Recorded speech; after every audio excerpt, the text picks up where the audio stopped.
This is VOA News. Via remote, I'm Marissa Melton. A Canadian judge has granted a court order to end a trucker's blockade of a bridge linking the United States with Canada. The Chief Justice of Ontario's Superior Court of Justice said the injunction would come into effect Friday evening local time. The Ambassador Bridge linking Windsor, Ontario with Detroit, Michigan has been blockaded for 5 days. The Canadian capital has been clogged with hundreds of cargo trucks for 2 weeks as the snowballing movement has morphed into a broader protest against pandemic health rules and the government of Canadian Prime Minister Justin Trudeau. The protests have sparked solidarity rallies from France to New Zealand. Upping the stakes, U.S. President Joe Biden has told Trudeau that the standstill on a key North American trade route was having serious effects on U.S. firms. The days-long blockades have already had significant economic impact, with automakers forced to cut back production on both sides of the border, triggering fears it could undermine Canada's recovery from the pandemic.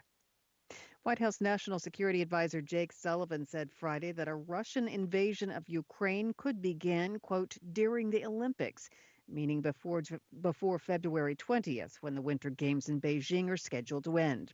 Speaking at a White House briefing Friday, Sullivan said Russia now has enough forces on Ukraine's border to conduct a major military operation. He said any attack could see Russia seizing, quote, significant territory in Ukraine, including the capital, Kiev. Sullivan urged Americans in Ukraine to leave in the next 24 to 48 hours, saying a Russian invasion could begin with an air assault that would make departures difficult. This is VOA News. U.S. President Joe Biden is seizing $7 billion in assets belonging to the previous Afghanistan government on Friday, with the aim of splitting the funds between the victims of the 9/11 attacks and desperately needed aid for post-war Afghanistan. Biden formally seized the assets in an executive order on Friday.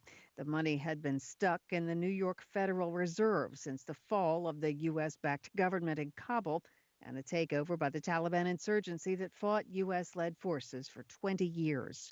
A senior U.S. official said Biden will seek authority to funnel $3.5 billion of that into a humanitarian aid trust fund for Afghans, with the rest becoming potentially available to victims of the September 11th, 2001 terrorist attacks. The money will be put into a trust fund that will manage aid in a way that bypasses the Taliban authorities, whose government has not been recognized by the United States.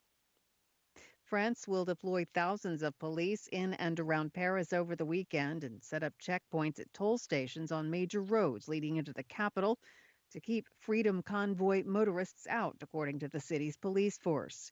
Despite an order not to enter Paris, motorists protesting against COVID-19 restrictions are converging on the French capital from multiple cities across France, inspired by similar demonstrations taking place in Canada. The French Freedom Convoy protests, however, show signs of uniting groups against the President Emmanuel Macron just 2 months out from April's presidential election, with remnants of the 2018 and 2019 anti-government Yellow Vest movement and some far-right politicians rallying behind the motorists.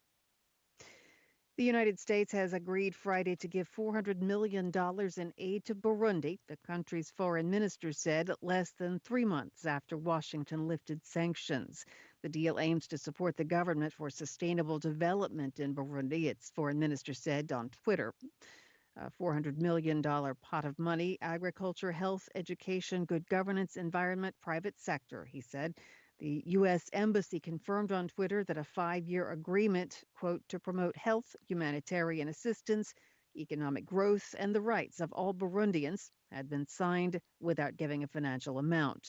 The U.S. government in November removed sanctions placed on Burundi 6 years before, crediting elections, a fall in violence, and political reforms. The European Union has also said it will resume financial aid to Burundi. That's a move heavily criticized by rights groups who say abuses are continuing. The remote, I'm Marissa Melton, VOA News.